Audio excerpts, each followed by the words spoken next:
So recently I have this atheist drop this mega bomb on me. Exodus 21:7. When a man sells his daughter as a slave, she shall not go out as the male slaves do. Well, of course that's it, that proves it, that Christians are bigots, and we believe in slavery and selling our daughters, and atheists are morally superior people, and they don't believe these things. Well, you've come to the right place, and I'm about to open your eyes.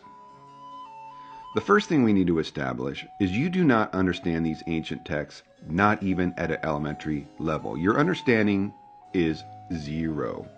Whenever you're reading the Bible, especially the Old Testament, you always must remember you must read it through the eyes of the people it was originally written to, and in context with the culture where they were. What was that culture structured like? Most evangelical and Protestant Christians are taught under pastors who have seminary educations and understand these nuances of scriptures and are taught this when we are reading them.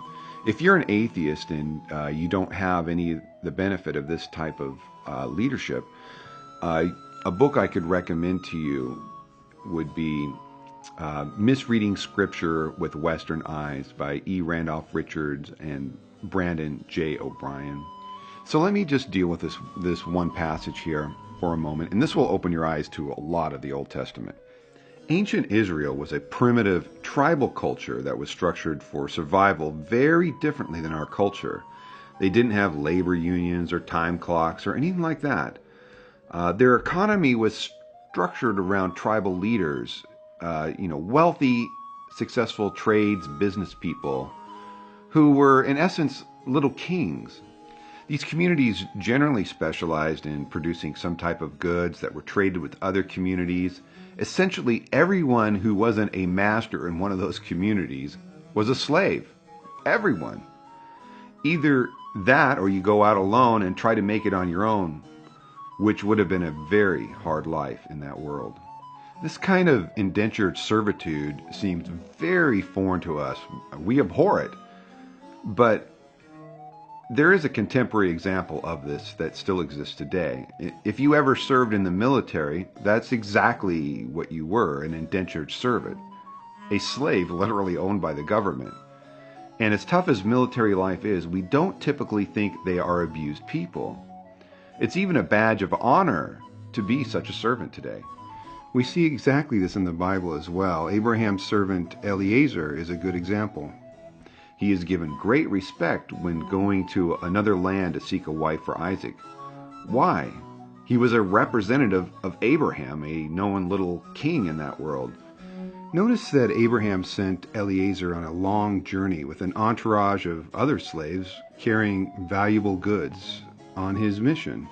Eliezer never tries to escape with the valuables, even though he could have. Why? He was a faithful servant, and he had a very good master, and being part of that community gave him a high standard of living and respect in the world. There was no way he was going to betray his master. That was their culture.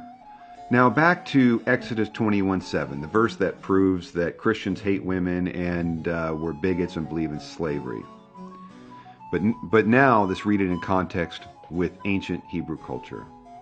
When a man sells his daughter as a slave, she shall not go out as the male slaves do. If she does not please her master, who has designated her for himself, then he shall let her be redeemed. He shall have no right to sell her to foreign people, since he has broken faith with her. If he designates her to his son, he shall deal with her as with a daughter. If he takes another wife to himself, he shall not diminish her food, her clothing, or other marital rights. And if he does not do these three things for her, she shall go out for nothing, without payment of money.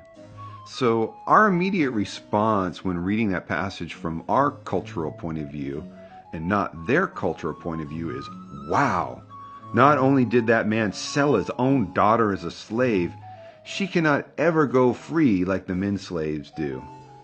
But that's not what's going on there at all. When a young woman leaves her home to be married or join another community in Israel, there was a dowry to be paid for her. Now her parents and family will no longer have the benefit from her support around the house, and they are to be justly compensated for that loss. She will now be working for another family and community. But why would this father sell her as a slave to this man? Well, the passage reveals that. She is most likely going to be married to the son of that wealthy master, and thus she will be the joint heir to his fortune someday. What a horrible father, wanting his daughter to be married to the son of a wealthy tribal leader. This father was looking out for his daughter in that culture and wanted her to have the best possible chance at a prosperous life. And notice in the passage, the master is forbidden to sell her to another nation if she and his son don't work out. Selling a woman to any of the pagan nations around Israel would mean she would be a sex slave. And all sexual relationships outside of marriage is forbidden in Israel upon pain of stoning to death. So if things go wrong, she could be redeemed, returned to her family. And she couldn't just be thrown out on the street as the men are when their 6-year contractor's up. She is automatically given the security of being a bond servant since she's a woman. So she's actually being afforded extra protection. She's not going to ever be thrown out of this community, and that is an agreement this master has with her father. Throwing a woman out on the street would likely mean she would be forced to support herself through prostitution and so forth. So this practice of just throwing the woman out of the community is forbidden.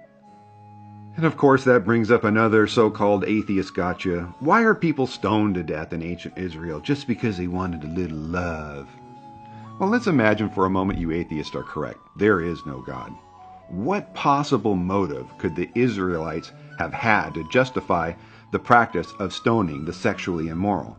Well, back then, all the disgusting pagan cultures around them had sex with everyone and everything. Syphilis and other STDs were rampant in those cultures. And even their newborn children would catch it from their mother. They didn't live long back then. And they couldn't just run to the doctor and get antibiotics. They suffered as syphilis slowly consumed their bodies, and they died early deaths. Even today, hundreds of thousands of people die from syphilis and other STDs. This is not a benign threat. So, if you had a sexually immoral couple in your syphilis-free Israelite culture, you could prevent many thousands of deaths by stoning those potentially disease-spreading lawbreakers. This was just common sense back then for people facing an incurable threat that they knew consumed the cultures around them. The sexually immoral were not just misbehaving, they were putting the entire tribe at serious risk of disease and death. Now, in Christianity, in New Testament Christianity, we do not follow those rigid rules and laws given to national Israel, and the Apostle Paul explains this very well. I'm not going to go into that. We even have the example of Jesus saving the adulterous woman from stoning, saying, "Go and sin no more." So as Christians, we are still obligated to follow the rules of sexual morality, and we do reject it as destructive behavior, because, in fact, it is destructive behavior. So I don't want to hear a lecture from atheists and secularists saying that, Christians don't respect women. That is just pure, obvious nonsense. If anything, what I see is just the opposite. I see the atheist and the secularist dishonoring women in our culture. Christian men honor their wives. We don't knock up our girlfriends and leave them to raise children by themselves. We don't treat women in our culture like prostitutes who don't get paid. Instead, we give them worthless IOUs filled with empty promises of love and respect in the future. We actually love our wives and children, and we want our daughters to grow up to be successful people and have the best possible lives that they could have.